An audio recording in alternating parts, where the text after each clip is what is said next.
And here we go.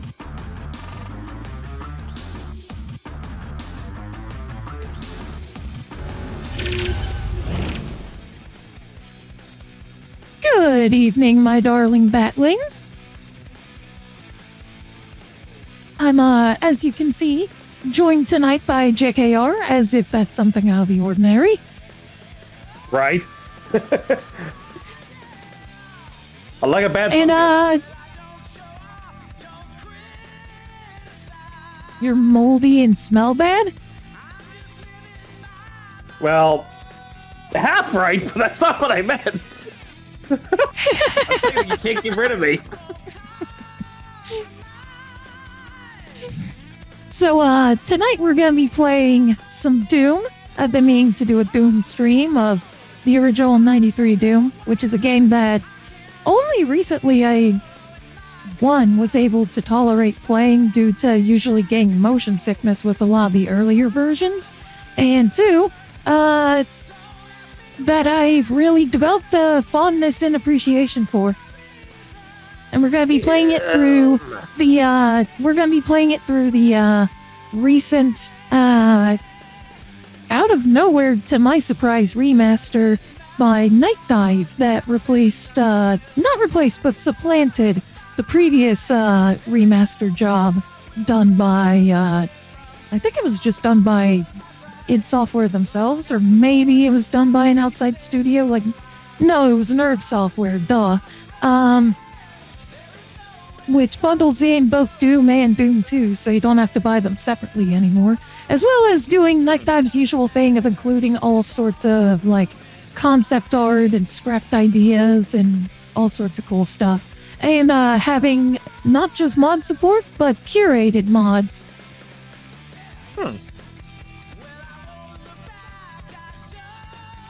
And as is common for Night Dive stuff, it's fantastic.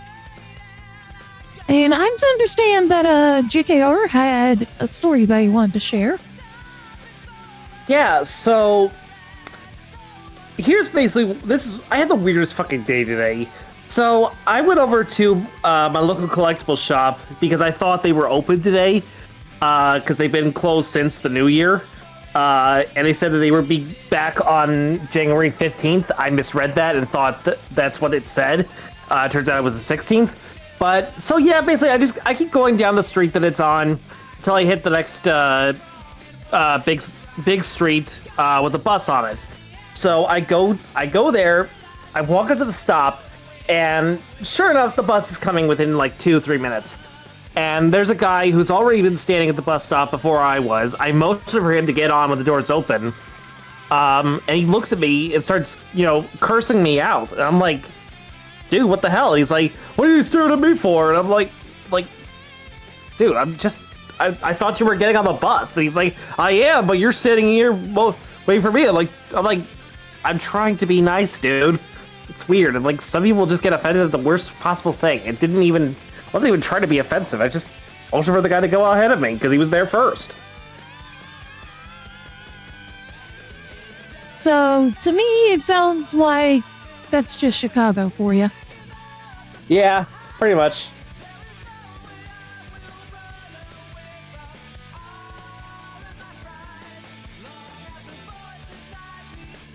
That's what I got. For some reason, the Vignon source is not aligned properly. How long has it been misaligned? I have no idea. I honestly How long has it just had a black bar cutoff on the bottom? These are things I'm not the most perceptive dude, so these are things I've not really noticed. I'm going to fix this right away. Yeah.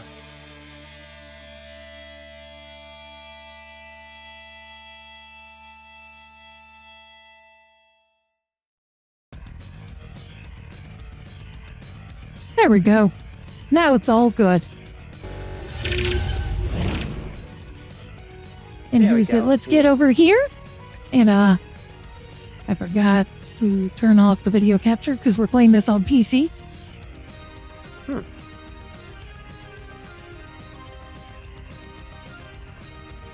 And Bada boom. Also made some edits to my model before stream. One of them was the face that's supposed to come up when I like smile really big was glitched on my Maxine model. So I swapped it out for like having little stars sparkle in her eyes. Nice. That's not the kind of tweak that I thought had been made, honestly. Like, it was glitched where the eyes would just disappear, and it was supposed to have like a little V shape cover the eyes, you know, like an anime chibi expression, but the V shape wouldn't show up. Ah. Also, ow, this is loud. That is a loud droning bass. Let me fix that.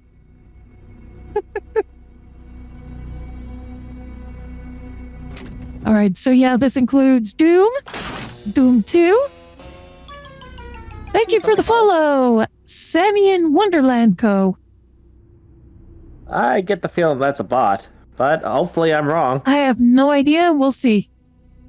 Depends on whether Saribot bans them immediately or not. That's fair. I've been getting a lot of new followers from the Eldenwood community ever since I got accepted to the team. Okay, Who's a bot? Okay, so you're not a bot. Yeah, I figured that wasn't a bot. That's where you're from? From Eldenwood. Yeah, I figured. Welcome. Always glad to have a fellow Eldenwooder in here. Since we got some newbies in the audience, I'm gender fluid. I'm using my feminine model and voice changer tonight. On days where I'm feeling masculine, I use a masculine model and no voice changer. And we're playing some Doom. So yes, this collection includes Doom, Doom 2, the Master Levels, TNT Evolution, Plutonia Experiment, which is Final Doom, I believe. No Rest for the Living, which is a new expansion that was made in 2010 for the console ports of Doom 2. Sigil, which was made by John Romero, one of the original co-creators of Doom.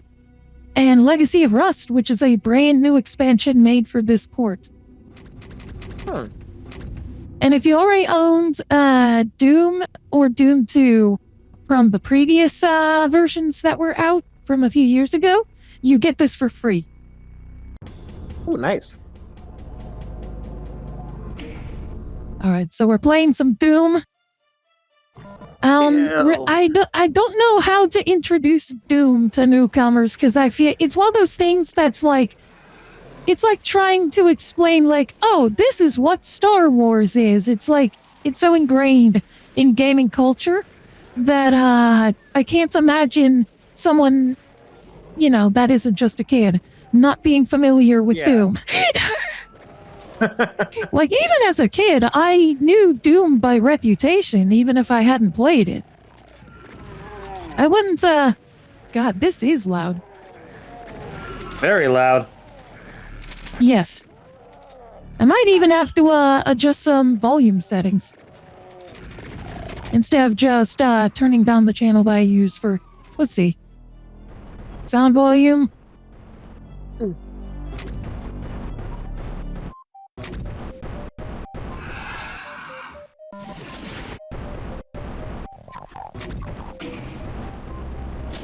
There we go, that should be good. Oh, and it also includes a new remastered soundtrack. But what were you gonna say? I was just gonna say, it's like, yes, much better. Yeah, it includes an option to switch between multiple different sound fonts, and then also a brand new remastered soundtrack by, I believe it's him, Andrew Holschel, who is known for his heavy metal rearrangements of first-person shooter soundtracks, and for I believe he also composed the music for the expansions for Doom Eternal. Because of the whole fallout between Bethesda and Mick Gordon. Oh, yeah. Alright, the classic E1M1 theme, which went on to become the theme of Doom, as so many first level themes tend to do.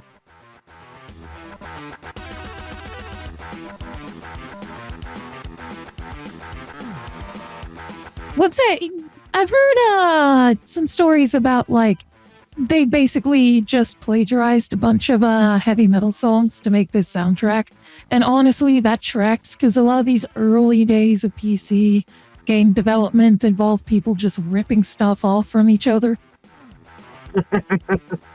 And somehow getting away with it, unless you were the people that made the Great Gianna Sisters, in which case Nintendo did not let you get away with it.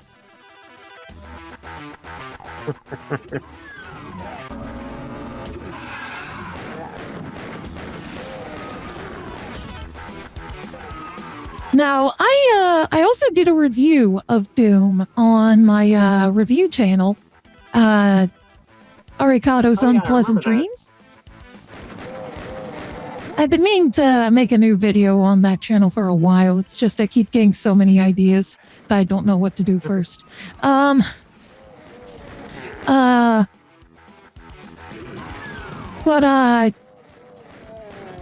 Like, Doom is really smartly designed for a game this old. And that is why I think makes it hold up better than Doom 2 did. Like, you're going to this, in terms of, what id Software was working on, you're basically going straight from Wolfenstein 3D, which was basically a maze game where you shoot stuff, to this, where everything's laid out more like an actual place, rather than just a maze. And it's also got things that were considered technological advancements at its time for first-person shooters, like multiple floors, as in you can go upstairs in elevators. Nice. And overall, it just looks and performs way better than Wolfenstein did. And this was only, I think, like a year or two after Wolfenstein came out.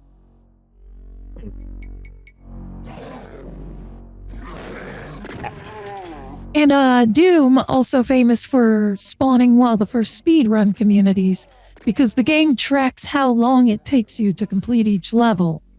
And that encourages you to play it over and over again and figure out optimal routes to beat it as quickly as possible. Nice.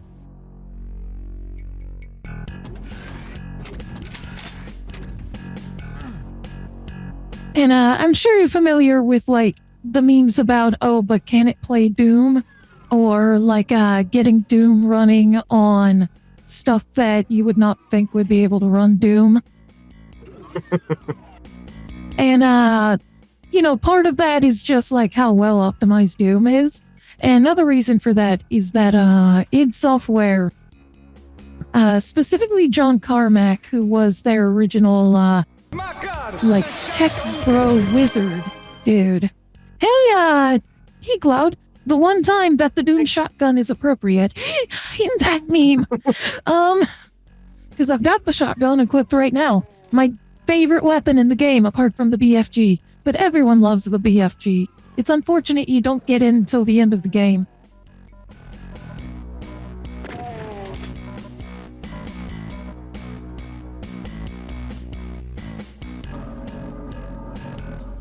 But, yeah, John Carmack, their original, basically their engine programmer, he was the one that came up with the first few id Tech engines, before moving on to greener pastures. He had a habit of, like, once development on an engine had, like, reached its peak, and it was time to start working on the next engine, he would release the source code for the engine, the previous engine, so people could do whatever they wanted with it. And not only did that mean people being able to develop new games on the Doom engine, that meant people figuring out how to port Doom to platforms that natively can't run it. And that's where you get all these different Doom source ports for modern consoles, like Z Doom, Crispy Doom, Vanilla Doom, Chocolate Doom, GZ Doom. It sounds like I'm making those names up. I swear I'm not.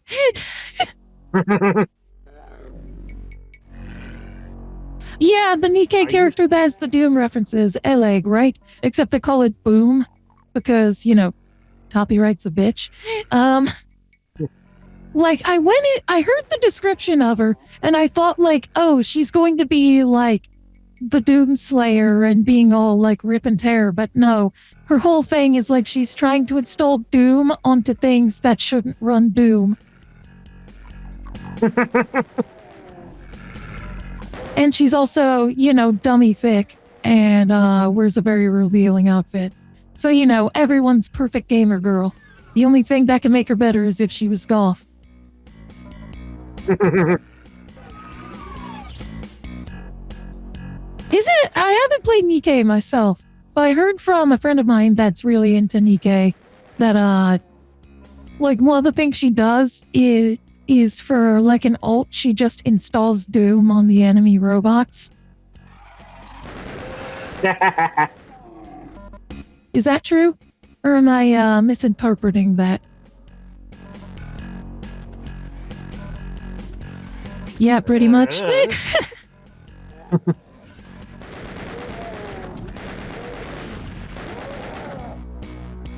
This is also, like, this is a level that shows off, the different floors and stairs and elevators. So it's cool that it's a really good design decision to have that shown off as early in the game as possible.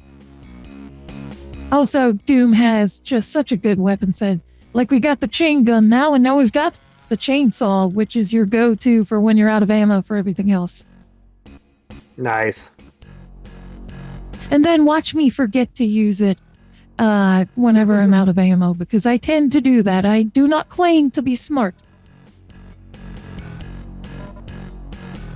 I was watching another Eldenwood VTuber earlier today, like just a little bit before stream, named Mavis. Mavis DeLuna, who everyone should check out. They are fantastic. Also a fellow genderfluid VTuber. Genderfluid and Two-Spirit, and of native indigenous descent, rather. Nice.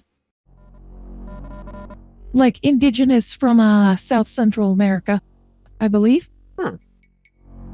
Can't remember exactly which descent they're from, but I think that's so cool that they've worked that into their VTubing, where on days where they're more masked, they have a masked model, and days where they're more femme, they have a femme model. I was like, I thunk I was being revolutionary for doing that, but nope.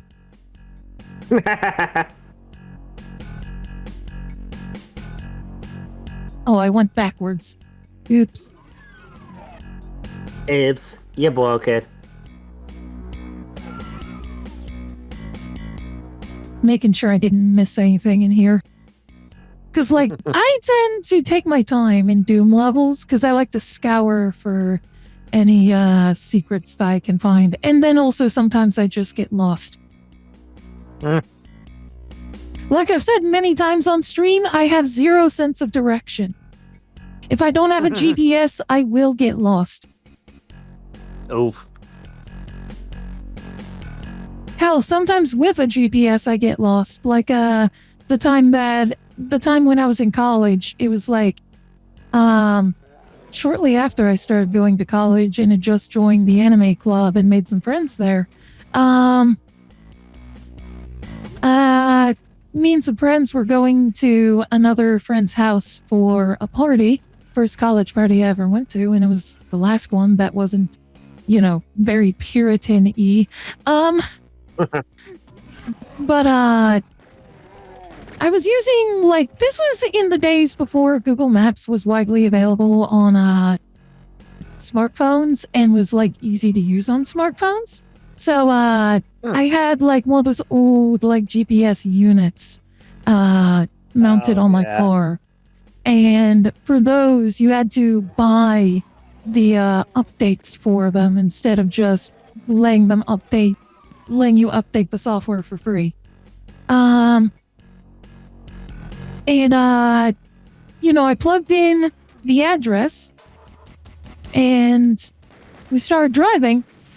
And, like, I don't know how many people in the audience know, like, the layout of the eastern North Carolina area. But I was like, we're heading from Greenville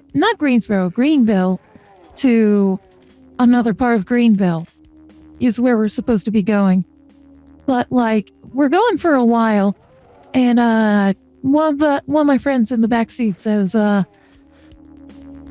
like, where are we going? This doesn't look like the right place. And I look at the GPS, it says we're going to Washington, North Carolina, which is like an hour away. Because I was new to the area. I didn't know the area. Oops. So since none of us had this was like 2011. None of us had a good enough smartphone or GPS, obviously, to get us to the right place. So we had to call the people whose house we were going to and ask them for directions. Oof. We got there eventually. Eventually. Yes. We were a little late to the party, but we still got there. And, like, I was a good whittle, at the time boy. Now, depends on whether I'm a good boy or a good girl, depends on what day it is.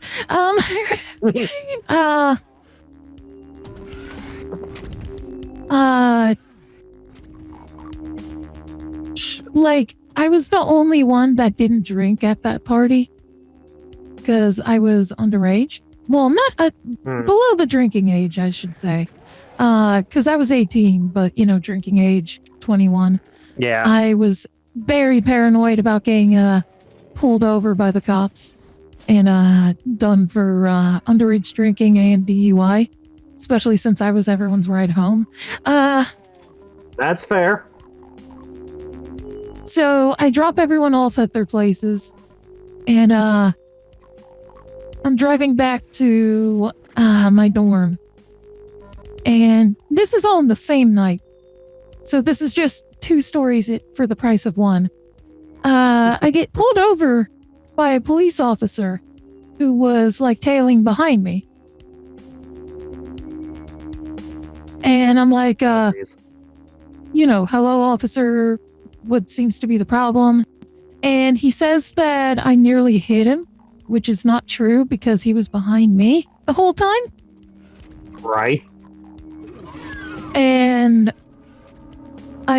he then asks me if I've been drinking, and I say no. And I obviously haven't because I'm not displaying any signs of intoxication. And he just kind of, turns up his nose at me and lets me go. And I'm like, that guy was clearly trying to pull over a college student to meet a quota. Yep. But he didn't get me. He's probably got someone else who was unlucky.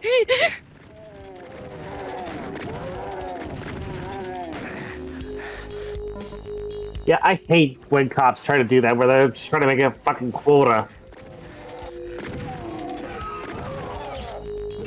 So Ari's like, Ryoga, got it. Sorry for reading your message late, Cloud. But I'm not familiar with Ryoga from whatever Ryoga is from. I'm guessing Nikkei, given the context of what we were talking about when I said that. But if you believe the shoe fits, then I shall accept that shoe.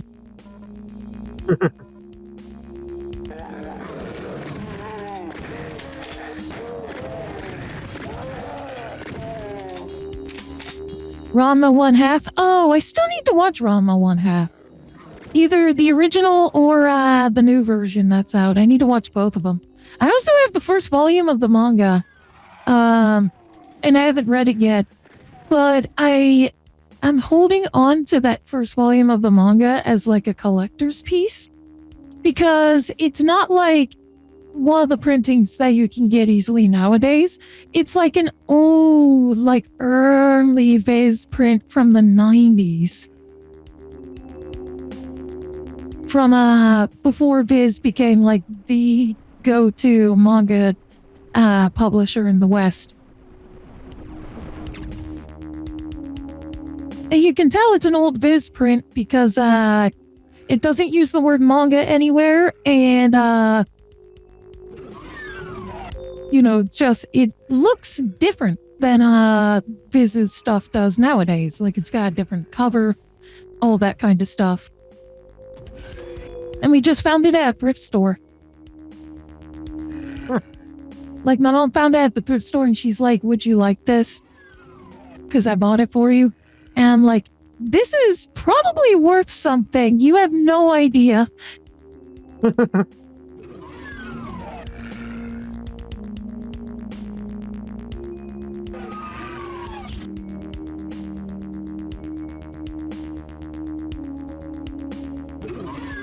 Holy shit, Sato, you just reported an instance of police that did something illegal either getting in trouble for it or, you know, basically not getting their way for it. And to put it simpler, that's a rarity in this country. Or in any country. Also, I do have one mod enabled for, not so much a mod as is a patch. For this to get at the more, like, vanilla Doom experience, which is, later versions of Doom, starting with the BFG edition, change, the image that's on the first aid kits from a, Red Cross symbol to... First it was a green cross, and now it's a, I believe it's like a pill.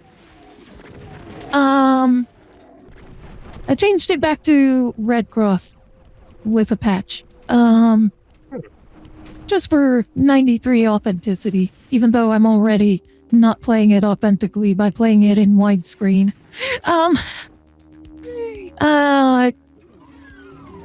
Yeah, there's a lot of these early first-person shooters and, like, 90s video games in general. Like, it even affected, Sonic Adventure 2. Where they had to change the symbol that was on their first aid kits because the Red Cross is, like, really protective of the image of a Red Cross symbol. Even if it's just used as, like, a generic thing for first aid kits, they will get litigious about it. Yeah.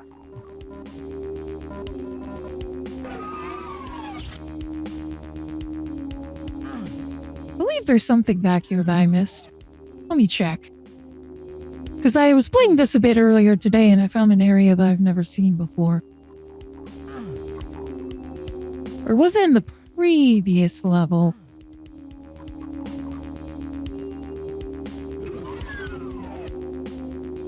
Aha, I heard it. It's, there we go, is that right there. Here we go, secret area. That I didn't know about before today. They are same as the Olympic symbol. Yeah, and same as, like, you know, the Super Bowl name or, even the Olympic name. Like, you see a lot of, like, you know, cheaper stores like Dollar Tree and stuff will sell stuff for the Super Bowl, but they won't call it the Super Bowl. They'll call it the big game.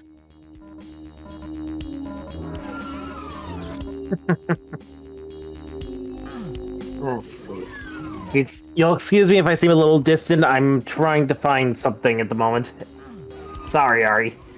You're not lost too, are you? If you're lost and I'm lost, then who's going to find us?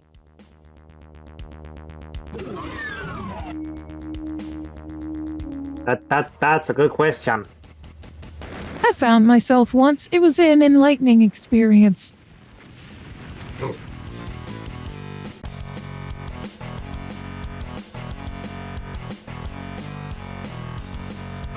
Might as well show off a little bit of what that remastered soundtrack sounds like.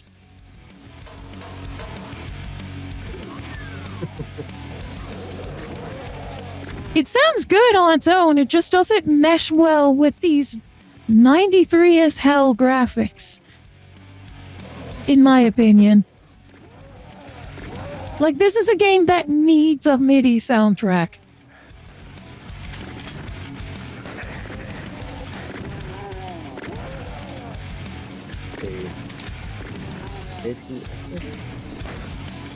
Huh.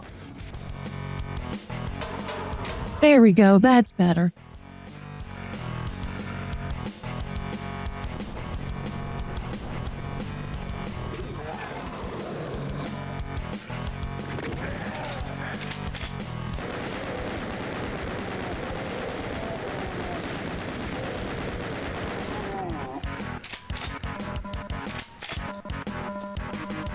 So, as far as, like, when I played this, to completion, which, not gonna be tonight, but over the course of several streams, I'm not gonna be doing episode 4, because episode 4 is fucking bullshit.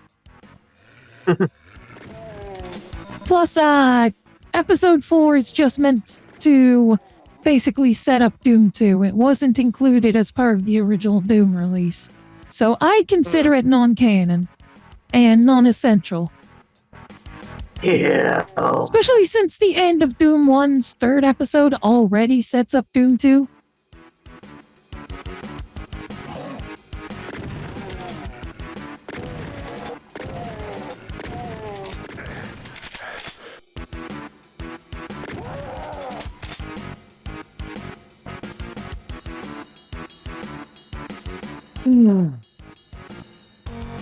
And for those curious, this will be part of, like, me exploring my way through the Doom franchise. I've already done plenty of Doom 1 on my own time, but we'll also be checking out Doom 2, unfortunately. I do not like Doom 2. I like the weapons of Doom 2. I don't like the levels of Doom 2. I don't like the monsters of Doom 2. I don't like the soundtrack of Doom 2. I just don't like much of Doom 2. Apart from the super shotgun. Super shotgun! What makes a super shotgun better than a regular shotgun? 2 barrels, and its break action. Which, yes, that means it's slower between each shot. And yes, that means that, it uses 2 shells at once instead of the regular shotgun single shell per shot. But it's just so much better in every way. There's a reason the super shotgun is everyone's favorite Doom weapon. Apart from the BFG, but everyone loves the BFG. It literally stands for big fucking gun.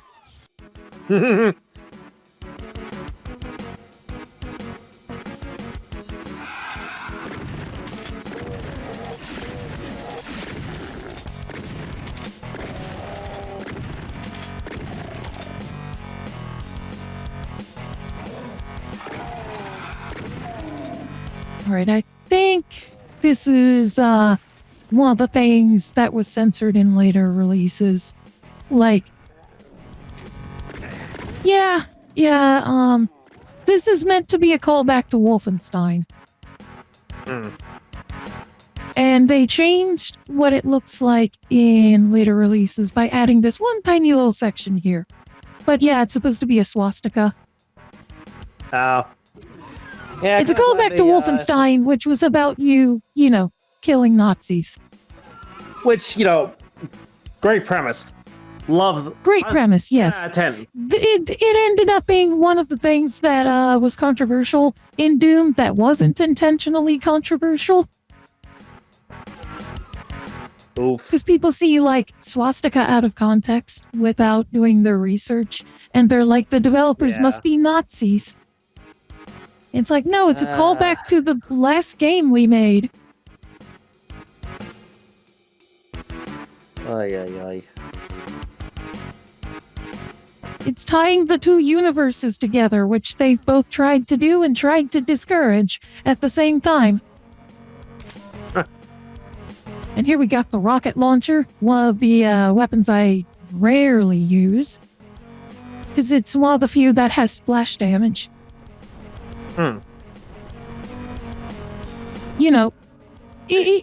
It's realistic. If you fire a rocket launcher in close radius, you're probably not gonna get out of it unscathed, to say the least. Yeah, probably not. But yeah, speaking Unless of, you're like splash damage, very lucky.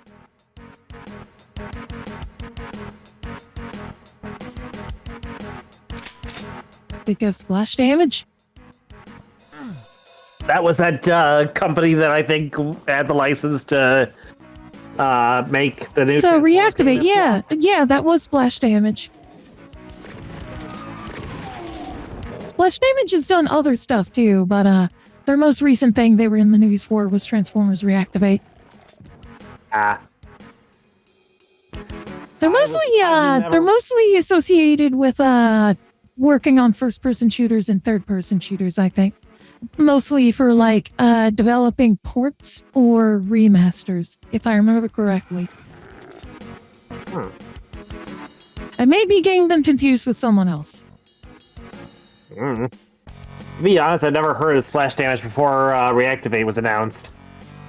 They're one of those like smaller studios that you get for not for like your A-team projects, but when you need a third-party developer that's got a sizable staff but isn't very expensive to hire. Like, they're one of those studios that you get for that. Sort of like how, when Sony needed remasters done of, Sly Cooper, they didn't, have, the A-team of Sly Cooper, the people at, Sucker Punch do it because Sucker Punch wasn't all that interested in it. So they hire up relative unknown Sanzaru Games. I know that's not exactly how the story went, but then just getting like an example of how these things work. Yeah. Or like how the PC versions of the War for Cybertron games were not developed by High Moon themselves. They were developed by I believe they're called Mercenary.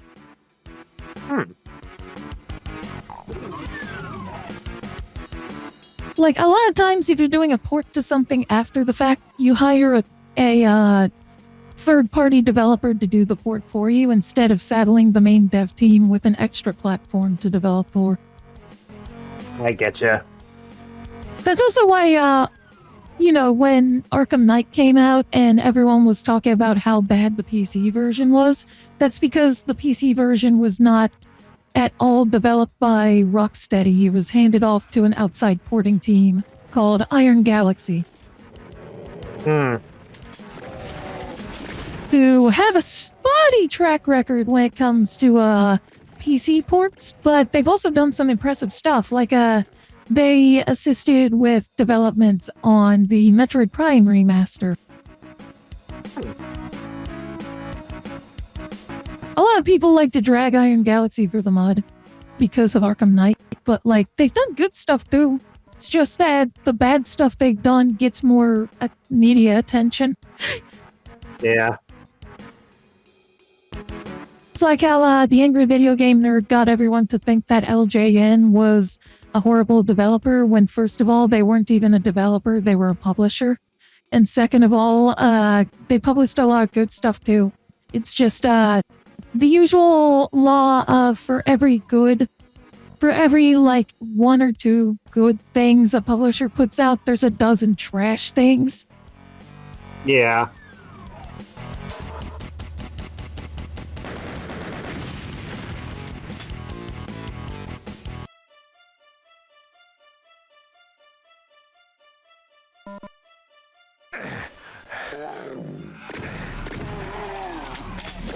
You'd also probably be surprised to hear that LJN, famous for making games publishing licensed games during the 1980s through the early 90s. Their last game came out in 2001. And it was for the Sega Dreamcast. And it was a case where, like, the LJN name had not been used for most of the decade, and then they were revived for one last shitty game, which is, honestly kind of poetic. Like, LJN didn't exist as a separate company at that point. They were a brand that had been bought out by Acclaim for licensed game projects that were lower tier that they kind of knew were dubious in quality. So they didn't want the Acclaim name tarnished by them, which if you know anything about Acclaim, is kind of funny. Because Acclaim put out a lot of shit and did a lot of questionable stuff. Mostly when it came to marketing, they did a lot of questionable stuff. So the idea of Acclaim not wanting to sully their name by releasing, like, a bad Spider-Man game is kind of funny. So they just put the LJN name on it. And that was the case with this final LJN game. It was just, they revived the corpse of LJN for one last game that they knew was shit on a dying console that was going to be discontinued by the middle of the year.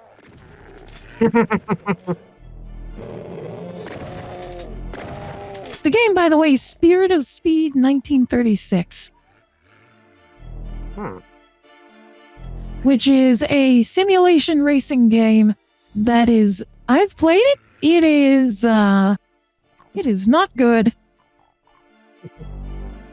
I swear Twitch has it out for people tonight. What makes you say that, other than the fact that I'm probably dropping frames like crazy because their servers have been congested all week? Good question. Did another VTuber get banned? Please Did K-Song get banned a second time?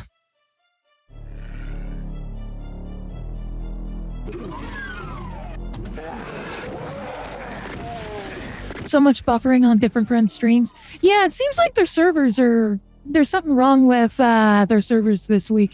Because even the ones that usually aren't congested are still getting spotty performance.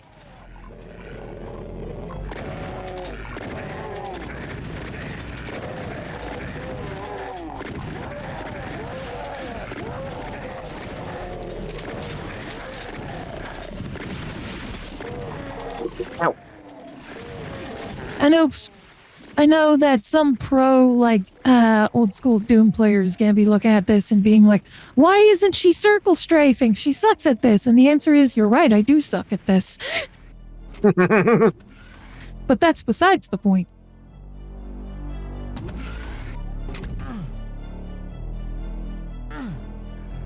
I don't play boomer shooters because I'm particularly good at them. I play them because I like them. Yeah, don't have to be good to like something.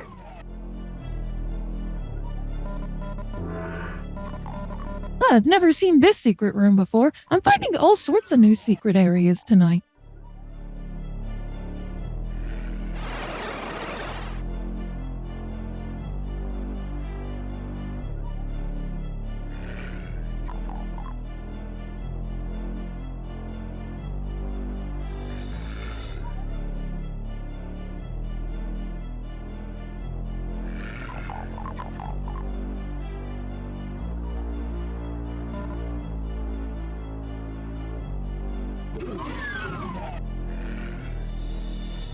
So, God, there's this book that I got over the summer that's about Doom, that I seriously need to start reading. I just need to find where it is in my apartment, because I put it somewhere and I can't remember where.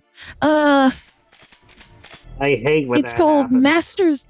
It's called Masters of Doom, and it's all about, the development of the original Doom.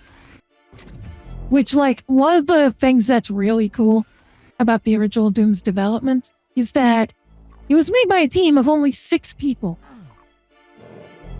Oh. Can you imagine only 6 people? And this is something that was not, supposed to be their primary thing they were working on. They were working on this while they were doing contract work for another company. So can you imagine 6 people, 6 like D&D nerds and horror nerds, just nerds of all types, getting together in their off time in between their day job of working for a bigger publisher to make one of the best games of all time.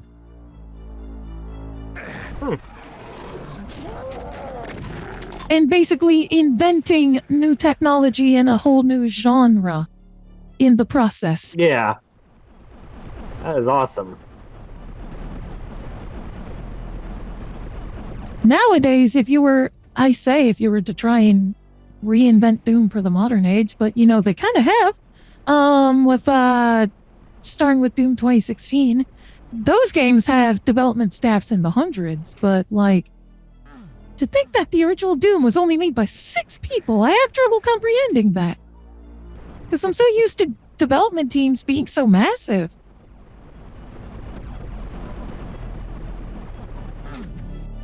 Like, you hear about, a team of like 6 people making something, and that's usually like some low-budget indie project, which is basically what Doom was. Yeah.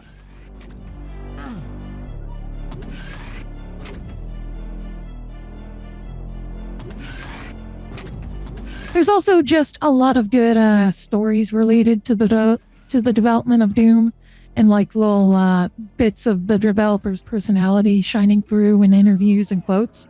One that really sticks out to me is like they had one of the people on the team, Tom Hall, was in charge of Doom's story and wrote out like this big story Bible for like the epic plot of Doom.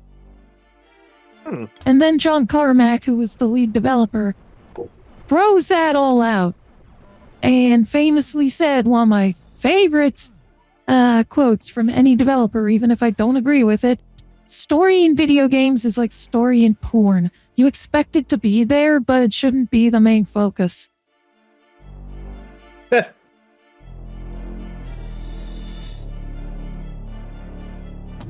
And I'm like, that sounds like it came from someone that watches a lot of porn.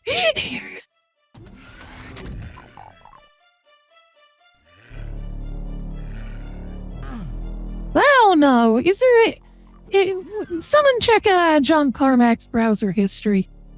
Actually, given this was the 90s, he was probably renting it.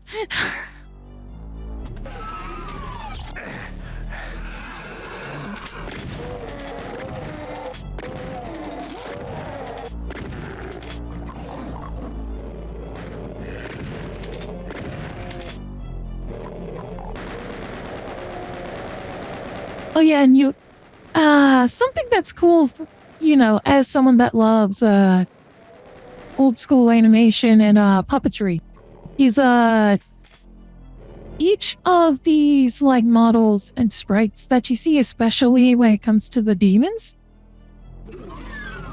they were actual physical models that they photographed from different angles and basically put together via stop motion when you think about it. Like somewhere out there, in either some archive or in some Texas landfill, is a, like, clay or, like, latex or whatever, puppet model of the imp, or the pinky, or, the cyber demon. I was just gonna say, it's like, how do we know it's not both? That the archive itself. How do we know it's not in an archive and in a Texas landfill? No. Basically, yes, but no. Basically, what I mean is, what if the archive itself is in a Texas landfill? Given how much shit we throw away in landfills that doesn't need to be there, that is a strong possibility. Like, the bonus features that are included with this, remaster include some like, low quality, like, crusty as hell pictures of, the original, models of like the pictures that they could, find, because they had to photograph the models first and then digitize them into sprites. So you can get a look or like a little glimpse as not even a glimpse. It's like you have to squint at it to make out what it was supposed to look like, because this was early digital photography. Not good quality at all. But you can see a little bit of like what these models originally look like before they became the iconic Doom sprites. They even had a model for the Doom guy, as he was known at the time, before the 2016 game would rechristen him as either the Doom Marine or the Doom Slayer, depending on whether you're talking about the humans or the demons referring to him.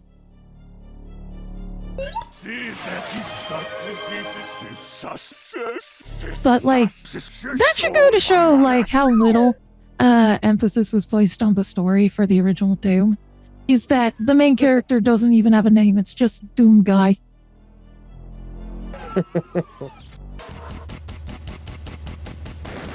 And that's what he was known as for decades. A couple like novels and spin-off games tried to give him a name, but officially he has no name other than the Doom Guy or the Doom Marine or the Doom Slayer.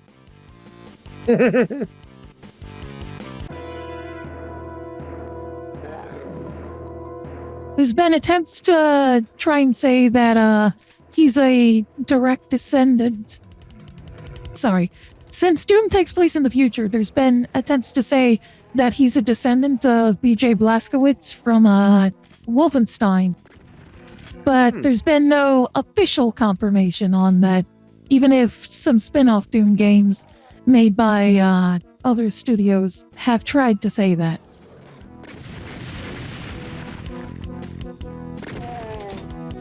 Also, speaking of Wolfenstein, I found out which version of Wolfenstein it is that I have, because I just went ahead and double-checked. It's Wolfenstein New Order. Okay, Wolfenstein the New Order, yeah.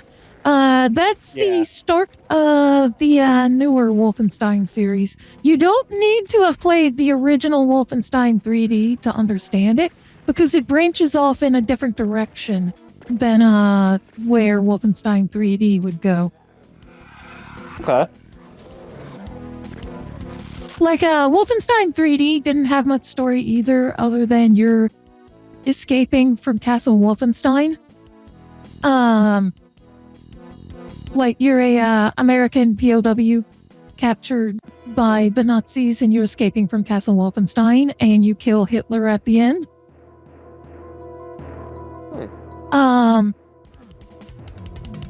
And then there was a sequel called Spear of Destiny. And then, like, everything after that has been a series of reboots. Like, there was a reboot in the early 2000s called Return to Castle Wolfenstein, which was basically, a modern for the time reimagining of Wolfenstein, using the advancements in video game technology and revolutions in the first-person shooter genre that had come about in that time.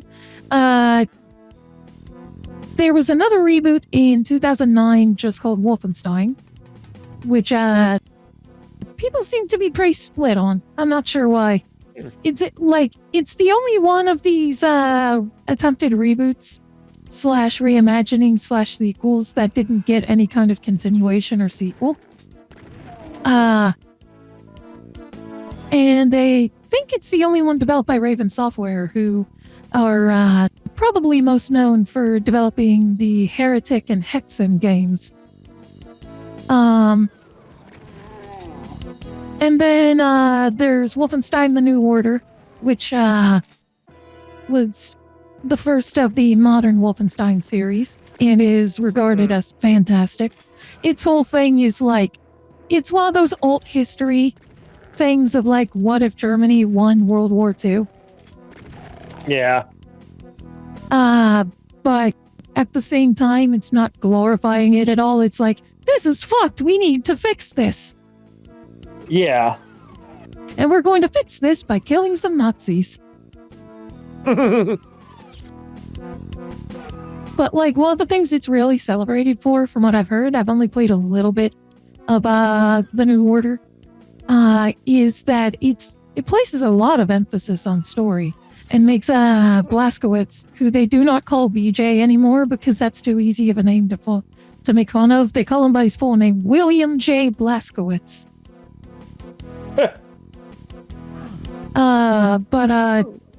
Like, they really make him a sympathetic character, like someone who's been through hell and back. Like, the opening of the game is basically like it's a raid on the main villain, Death's Head's castle, and it goes wrong, and BJ's team gets killed or captured for experimentation, and he gets put in a coma for decades and doesn't wake up until a later period where it turns out Germany won the war.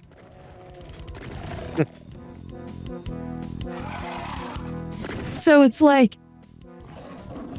to my understanding, a lot of it is not just some very interesting choose-your-own-adventure type stuff where you have to make certain choices at certain points that'll affect how the timeline plays out, which will affect, like, for example, at the very end of the prologue chapter, when Death's Head shows up and traps everyone, and like your mission ghost hits up, or snafu, as they say in military lingo,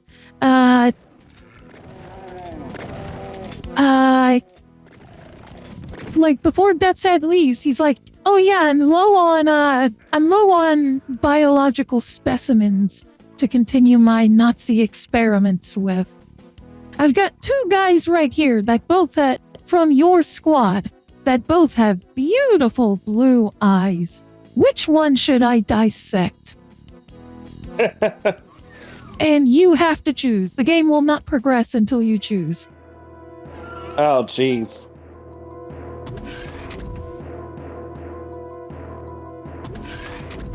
Like, it's some horrifying stuff. It's really effective at not glorifying the Nazis, which I find a lot of, like, alt history World War II stuff tries too hard to play up the Nazis as, like, way more competent than they were. Yeah. And low-key kind of, like, you know, trying to play them up as cool. Whereas this one, it's like, these guys are monsters. They need to be stopped. Right.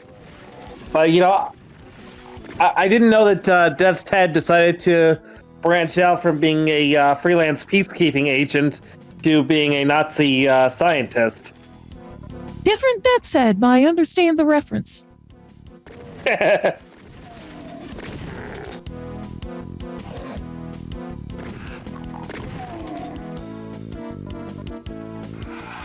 Also, it has a little bit of stealth mechanics in it, which, if you look at the history of the Wolfenstein series, it doesn't technically start with Wolfenstein 3. It started with some stealth games for the Macintosh, I believe. Like Apple II, I think, actually. That were just like, you know, try to get through without getting detected. Sort of like, think like Metal Gear, but before Metal Gear and on a much lower budget. Okay. And the way Wolfenstein 3D came about was like the people at id Software were fans of those Wolfenstein games and wanted to reimagine it in their new 3D engine. And the original guy was like, "Sure, go ahead, I don't care." And it ended up becoming a runaway success that he lost the rights to as a result. Oh boy. It's one of those cases of like, if you had known that it would be one of the most famous and successful games of all time, you probably would have renegotiated your contracts. Like a similar one that I've heard from more modern times is the author of the novels that inspired the Witcher games and the Witcher Netflix series has basically said, like, I would not have signed the contract that I did back then if I had known that The Witcher would go on to be this world-famous multimedia franchise instead of just an obscure series of Polish fantasy novels.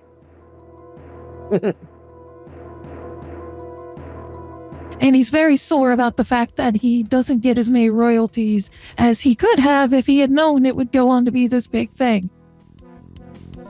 So he doesn't blame it. I'm assuming he doesn't blame anyone but himself. Basically, yeah. Okay. Well, that's fine then. It's just like, he could be a little, at least he admits. Like, he doesn't think he got swindled. He doesn't think he got swindled because who were CD Projekt Red at the time that the original Witcher was made? They were nobodies. Right. They were just one of those European studios that nobody had heard of, like Team 17 or Team 17's famous in Europe, but not outside of Europe. But now CD Projekt Red is one of the biggest names in AAA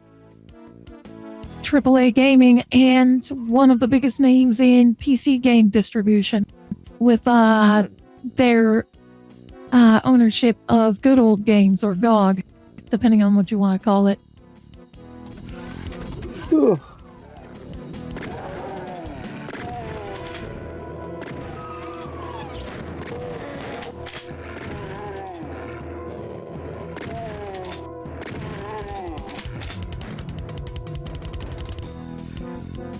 By the way, if you hear random gunshots from when I'm not shooting and when the enemies aren't shooting at me, that's a mechanic that's in this game that's really cool for its time, where if enemies accidentally shoot each other, they'll start fighting each other.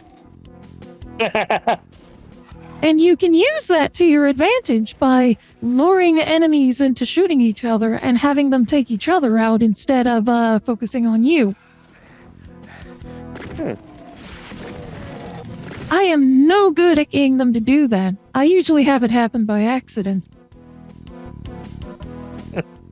But it's a cool mechanic that carried over into future Doom games as well. It's even in Doom Eternal. Nice.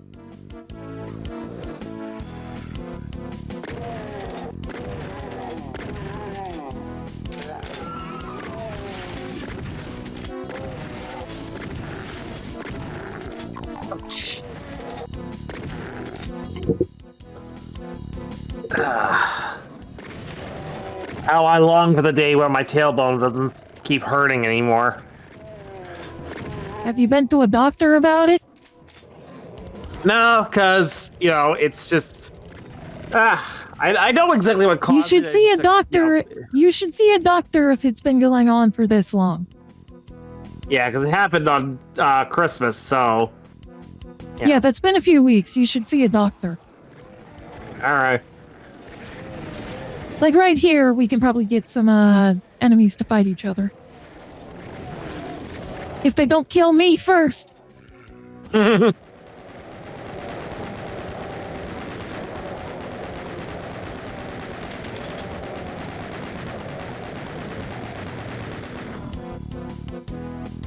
Oh yeah, and as part of my little adventure through Doom, I'm also looking at checking out some of the various Doom console ports.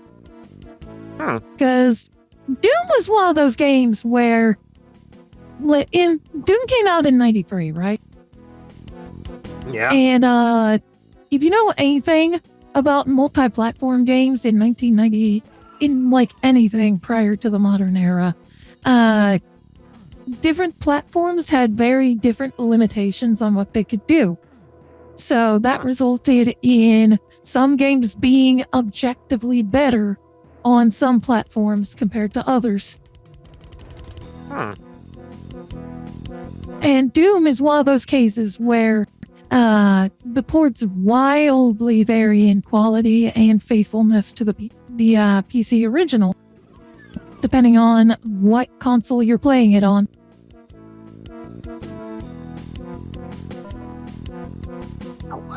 Partly because for the longest time we didn't have an accurate port of the PC version, because most console ports up until like 2005, I want to say 2005, 2006, were based off were just various iterations of the Atari Jaguar port, rather than basing it off the PC version.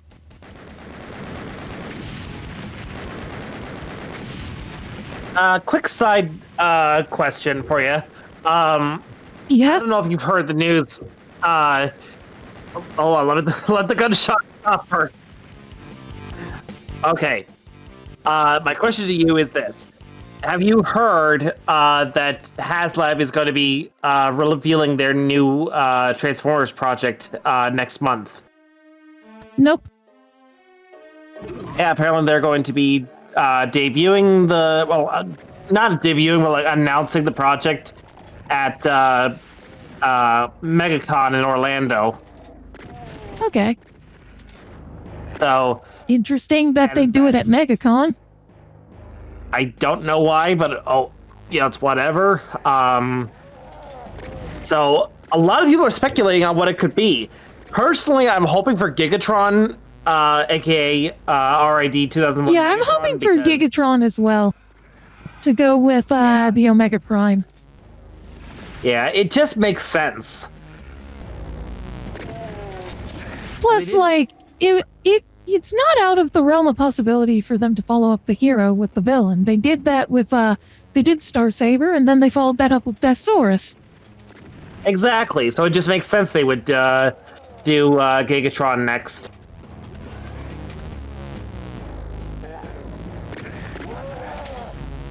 But, whatever it is, I am going to keep my eye on it and try and save up, for it. Yeah, same.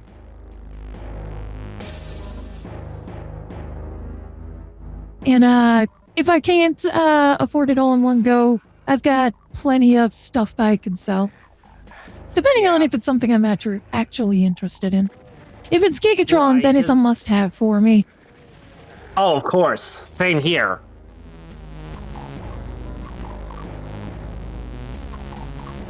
Because, you know me, I'm a sucker for anything RID 2001. That's why I bought, the, Legacy, whatever the fuck, Sideburn. Even though I'm not much of a Sideburn fan, I still had to have Sideburn. Oh, yeah. Yeah, that's fair. I was desperately waiting for the day when they would repaint that figure into Shadow Striker, and not the one from Cyberverse, the Universe one, the original repaint / retool of Sideburn. I could, like, my thing on how that could happen, given that, Generation Selects don't seem to be a thing anymore. Yeah. Well, apparently with the new Triptychon, that apparently is being put under the Generation Selects banner. So Okay, weird. how long has it been since we've had a Generation Selects? Good year and a half, I think. Because, like, they just kind of stopped using it around the time Legacy started. Yeah, I know. So everyone thought that Generation Selects was just done. Yeah. But, like, I also couldn't see that, being considered, like, enough to warrant a Generation Selects figure, but I could see it being part of one of those, like, 4-packs, where they do, Yeah. certain, like, very specific recolors of figures, like how we got a reissue of Tarn in, Cyberverse colors. Yeah, which I actually, surprisingly enough, I like the Cyberverse colors a little bit better than I do the IDW version. I could see why it breaks up the, monotony of the purple a lot. Yeah. And that's why it's like, if I ever get my hands on like an IDW Legacy Tarn figure, I'm gonna use it as like the general for the Well, For it's I found out the hard way that the pre-orders have already shipped out. oh, don't tell me. As You it actually got No, I don't mean they sold out. I mean, like, it was supposed to come out in like February, but they decide, oh no, it's out now. And let me guess, you got hit by it? No, Amazon's still asking you to change my billing info so I can get it. Oh. Because I pre-ordered it last year when they said it was coming out in like March, and then they pushed it ahead to February, and then they just, all of a sudden, it's like, it's out now. I now understand TJ Omega's beef with Amazon pre-ordering. Yep. Yeah, Furret's got the same thing, same problem too. It's like he's expecting something to come out further down the line, and out of nowhere, it just pops up and says, "Oh yeah." It would be one thing if they like announced that it's coming out earlier than expected, but no, they just like, it's out now. We're charging you now. Yeah. No warning. It's just, it's out now. Right.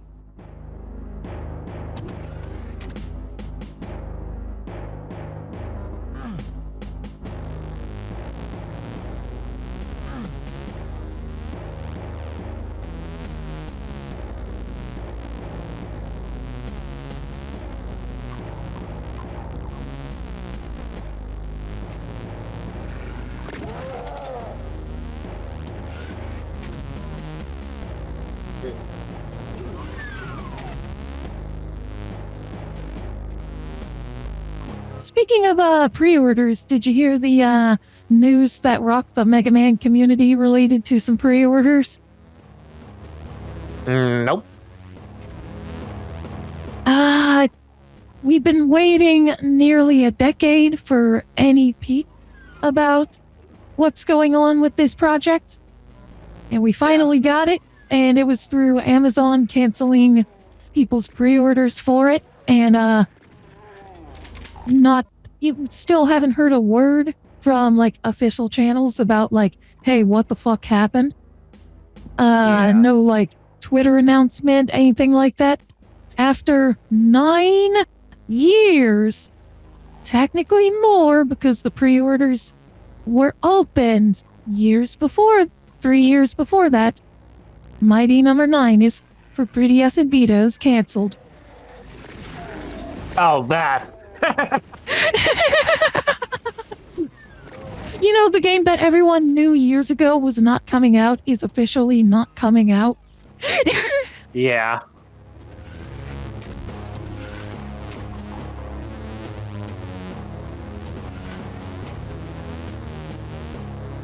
I feel bad, like, as someone who backed Mighty Number 9, I feel bad for the people that backed it for the 3DS and Vita versions and got fucking nothing for it.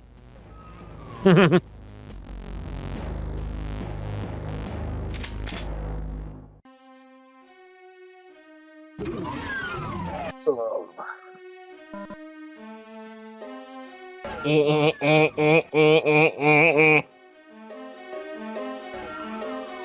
fuck are you aiming for? Well, I was speaking in Morse code, so sue me. Well, speak in English.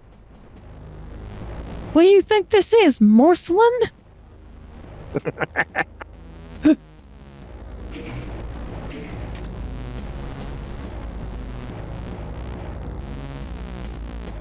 Oh, jeez.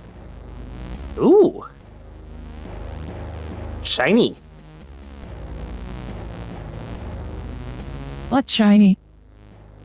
Oh, Toy Hacks has put out labels for the new Legacy Galvatron figure for Armada, and I love these stickers. I love these decals. They look really nice. Oh, so you've got them in hand? No, I'm just looking at them on. I'm looking at their website, just kind of looking for ideas on things. Because I'm hopping through tabs because it's like right now there's nothing going on in chat, so kind of looking at trying to see. I have an idea, but I'm not sure how well I can pull it off. So this is why I'm looking at toy hacks for ideas.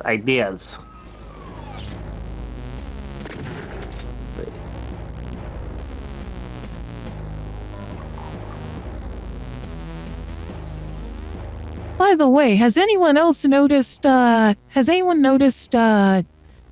other change that I made to my model other than, you know, not that, but, that's been there for a while, but, you know, the sparkly eyes. I was going to ask you at the beginning of the stream, did you get implants?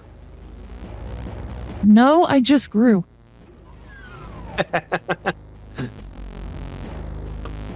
Who needs implants when you can morph your body?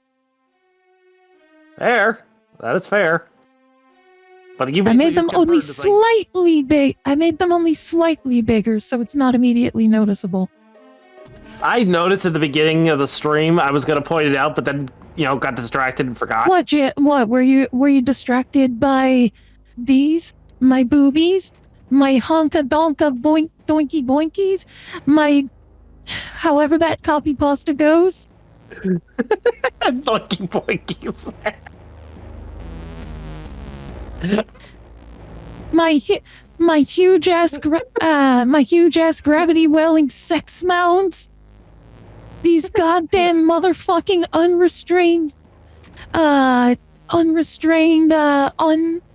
unfucking believable tits. Your melons? Yeah. No, that's not what I was distracted by. Besides, I don't mind if you stare at my chest. I encourage it. I put a lot of work into these. I grew them myself.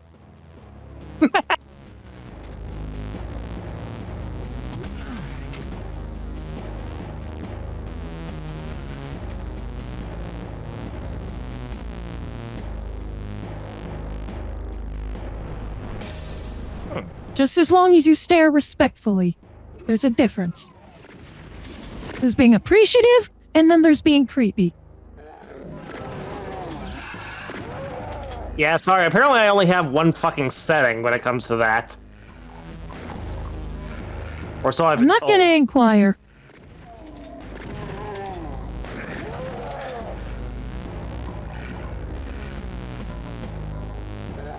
Yeah, please don't. It's not worth the trouble.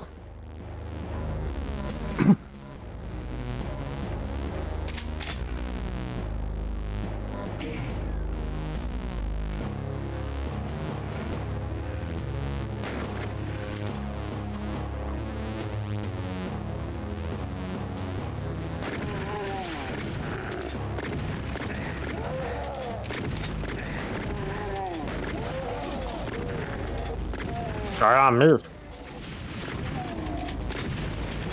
I couldn't hear you over the sound of death. What are you excardating yourself for? I boiped again. Oh.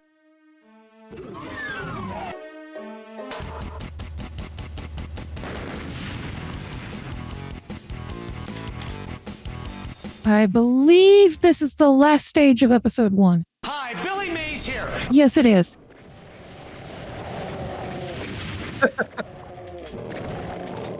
Billy Mays just caused a massive explosion.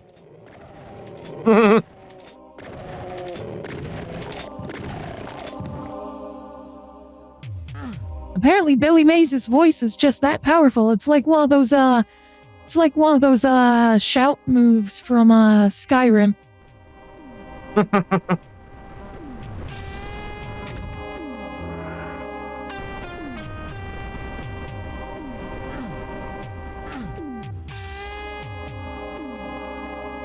I mean, who could blame you for exploding at the sound of Billy Mays' all-powerful voice? It's like Brian Blessed's voice.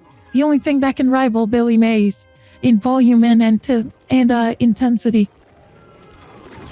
To the point that when you spell out Brian Blessed's name, you have to spell it out in all caps. Let's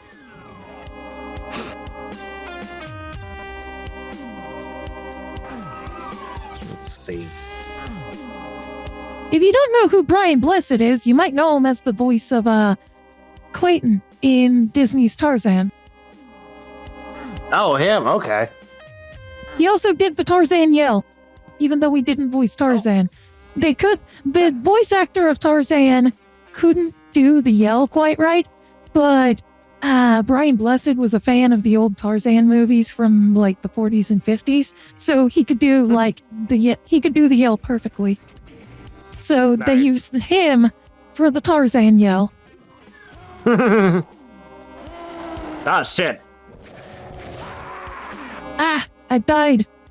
And because You I haven't are saved at any point, I have lost all my weapons. Well, shit. You are dead. It's Not big okay. surprise. I can do this.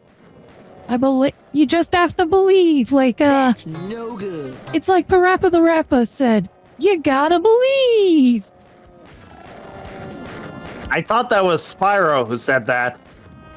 It was a reference to Parappa. Huh. What year did Parappa the Rapper come out? Like a year or two before Spyro. Oh, okay. I did not know that. Now you know. And knowing is half the battle. The other half is war crimes and violence. War crimes are not always violence. Sometimes they're separate from violence, but they do often intersect. Mm-hmm.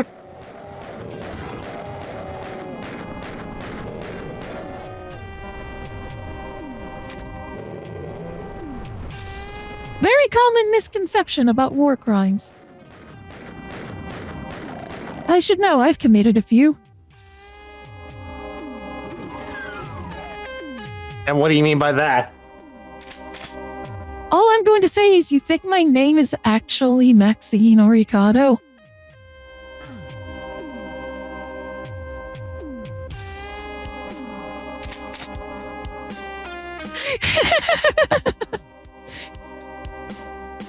I'm not even gonna ask anymore.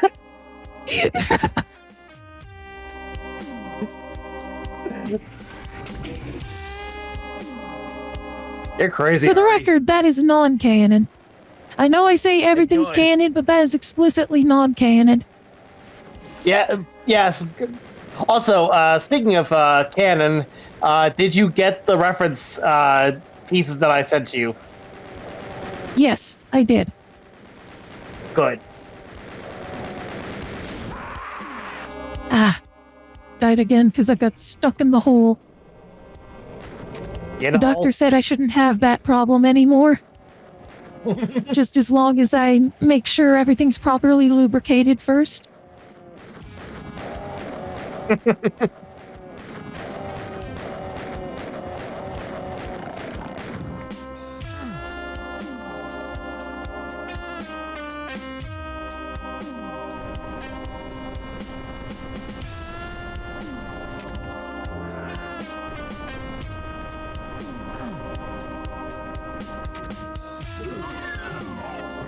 So, probably the last Doom fun fact I'll have for the night, because I'm thinking, we'll probably end stream after I finish episode 1.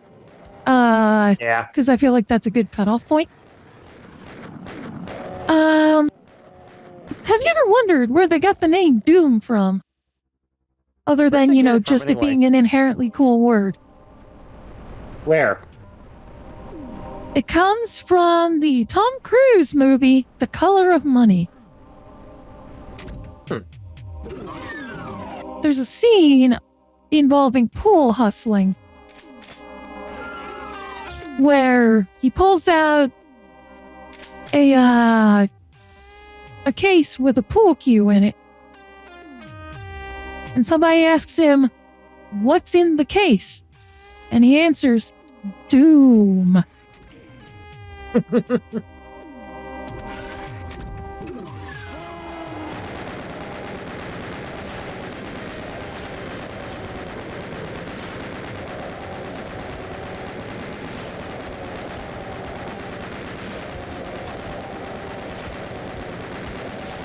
Also, there's a unsubstantiated rumor.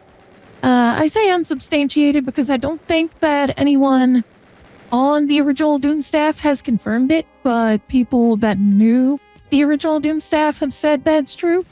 That Doom started out as an adaptation of Alien. Not Alien, Aliens. But they ended up not getting the license. So they changed it to an original project. You can kind of see that with the idea of a space marine fighting monsters on a colony on another planet. Yeah. Except in this case, instead of aliens, it's demons. Yeah, like Doomslayer guy or whatever is, he's in hell, right? He's on Mars at the beginning. And then right here... Okay. Right here. See, the wall is lower. Everything's safe now. We walk through here. Open up the stairs. This is one of the few bits of, like, in-game storytelling that Doom has. With the rest just being text dumps, in between episodes. So, like, we step on this very friendly-looking stone slab. Return the slab. That's how episode 1 ends. That's how episode 1 ends. We fucking die. And then, once you beat the big badasses and clean out the moon base, you're supposed to win, aren't you? Aren't you? Where's your fat reward and ticket home? What the hell is this? It's not supposed to end this way. It stinks like rotten meat, but looks like the Los Deimos base. Looks like you're stuck on the shores of hell. The only way out is through. To continue the Doom experience, play The Shores of Hell in its amazing sequel, Inferno.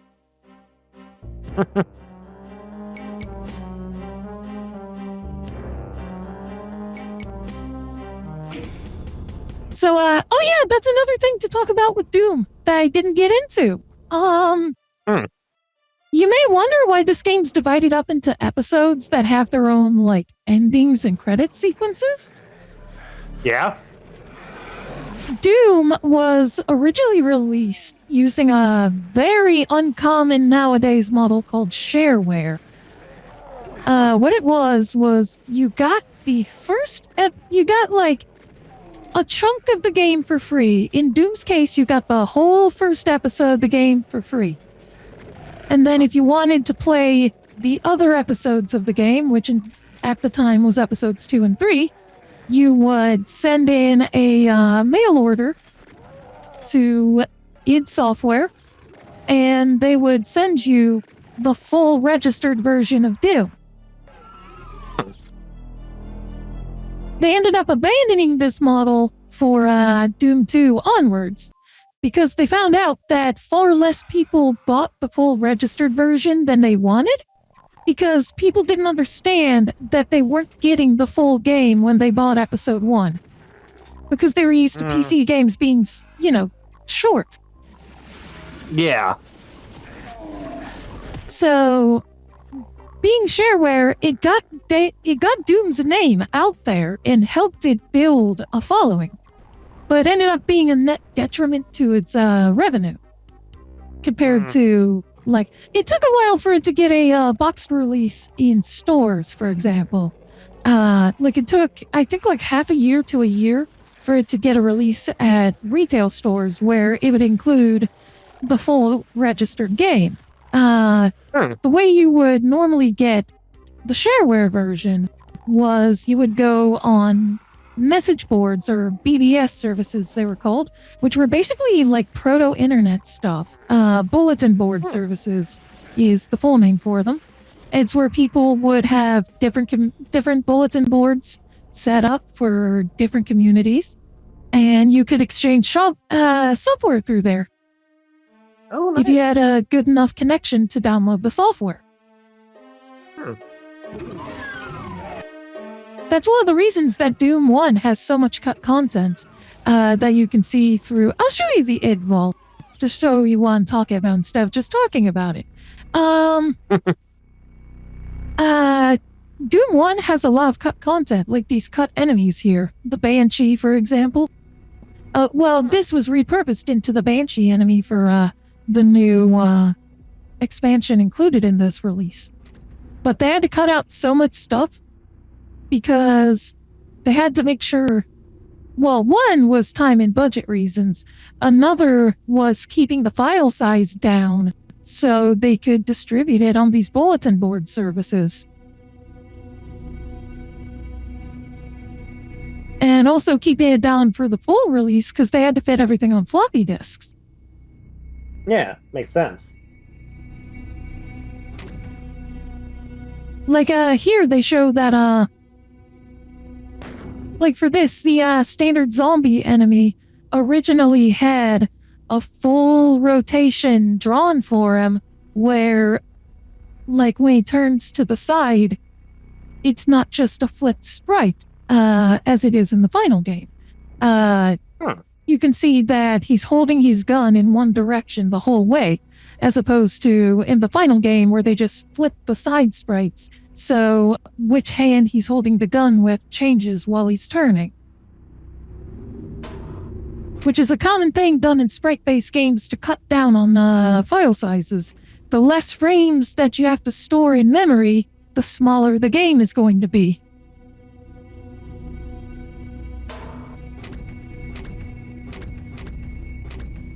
And then there's some stuff like, they were originally going to have it so, like, when you blow up an enemy into gory bits, their gory bits would scatter across a larger area. That actually is kind of cool. Or jibbing is what they called it, because you basically turn them into giblets.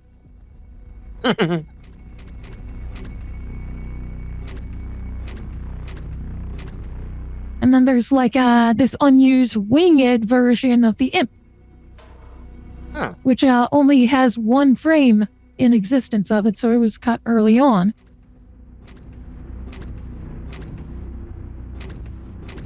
And there's also just some cool things in this archive. Like, here's an earlier walking animation for the Pinky that made it a lot slower and more lumbering. As opposed to how fast it is in the final game.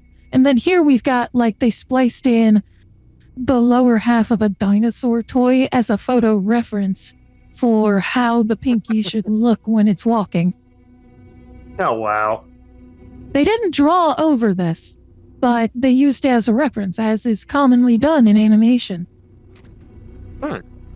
Like, you look at early Disney and they would have actors act out the scenes and record that on film, and then play that film back as reference for how the characters should move. Famously done with Alice in Wonderland, where that footage has been found and still exists. Yeah. Then, like, here's, let's see if they have, some good images here. Yeah, here's some raw captures of some of the, models that were used to make the in-game sprites. Like, nice, I like these that. are the closest thing we have to photographs of these models. And then, like, this one is a test raw capture of John Romero to practice the whole digitizing the photographs process. Oh.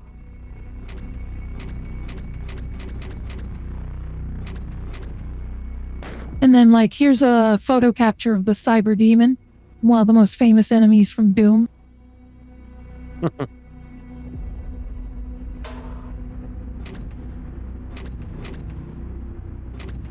Then, this is an enemy from Doom 2 called the Archvile that, also got a model made for it. And they would, like, put it in all the poses that would be used for its animations. Nice. And then here's, like, the Revenant, also from, Doom 2. But, you know, you might know these as the thing that spawned all the Doot memes. Because it's a skeleton. Yeah.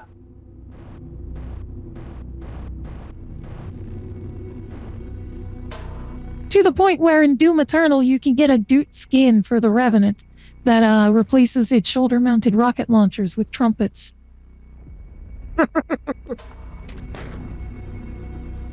Then there's raw captures of the Barons of Hell, which are what we fought at the end of episode 1. Nice.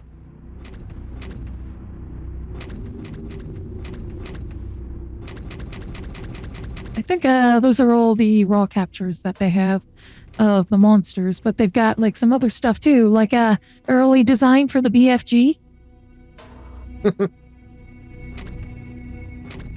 Then some extended sprites where they show more of the gun than what the final version shows. Longer animation cycle for the chainsaw. 4 frames as opposed to the final game using 2.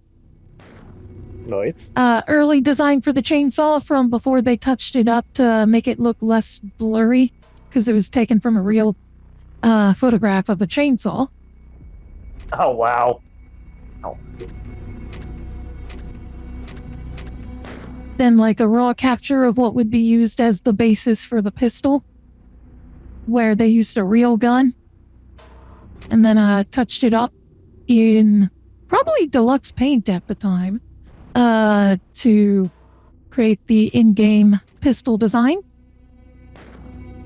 Like here it is, like a little time-lapse of it going from photo to sprite.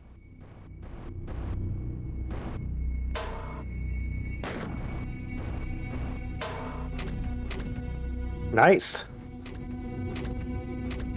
Yeah, it's so much cool stuff. An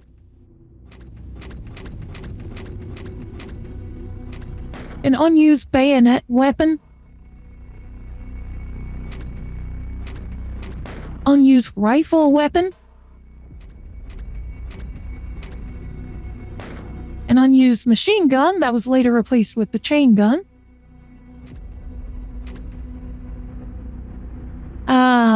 An unused photo capture that we don't know what it was meant for, but they used this in the new release to create a new weapon for the new expansion, Legacy of Rust.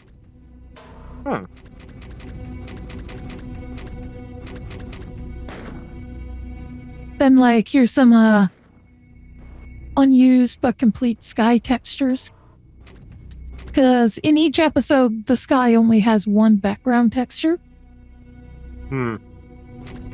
And they were drawn at a larger size than they appeared in-game. In-game, they'll be cropped down by, it looks like 8 pixels vertically. Oh.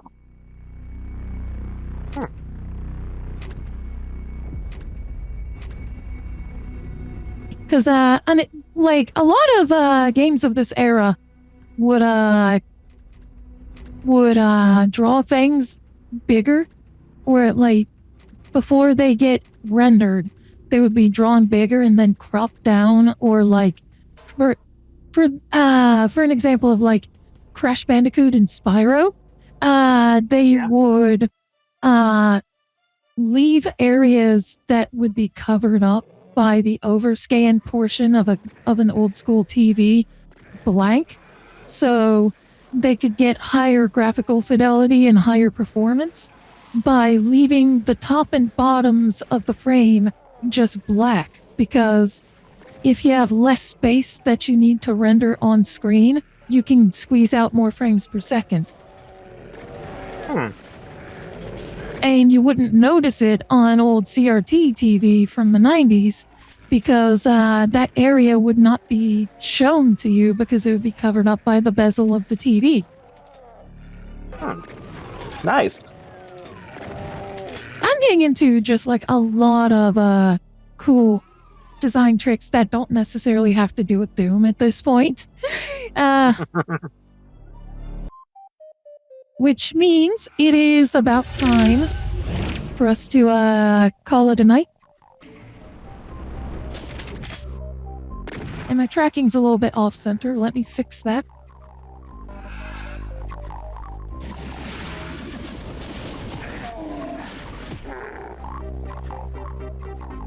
That'll have to do. You know, let me pull up my team list to see which Eldenwooder we're going to, be raiding tonight.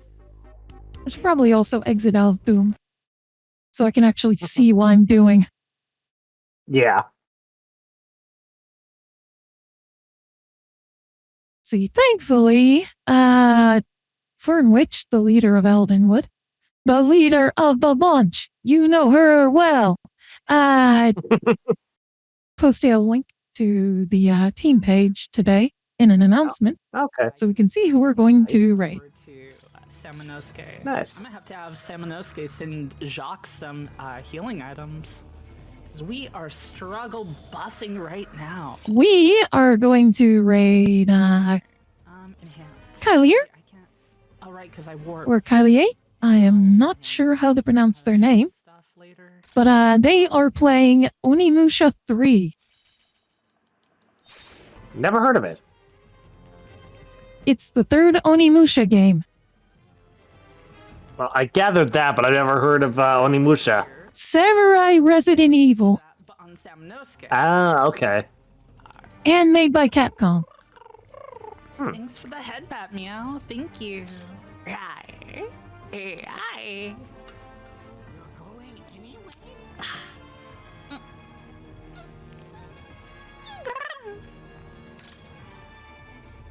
Yeah, you can hear them making some cute noises, probably. Yes. Yes, I can. But yes, thank you everyone for tuning in. Thank you to the new follower or followers over the past few days from Eldenwood. Go give Kylier a warm welcome. I'll see you guys on Friday with Sonic Adventure 2 with Nerd E for its first experience with Sonic Adventure 2 because he has not seen this game or much of it. And until then, unpleasant dreams. Well, we're the boys of chorus. We hope you like our show. We know you're rooting for us, but now we have to go. Good night, everybody.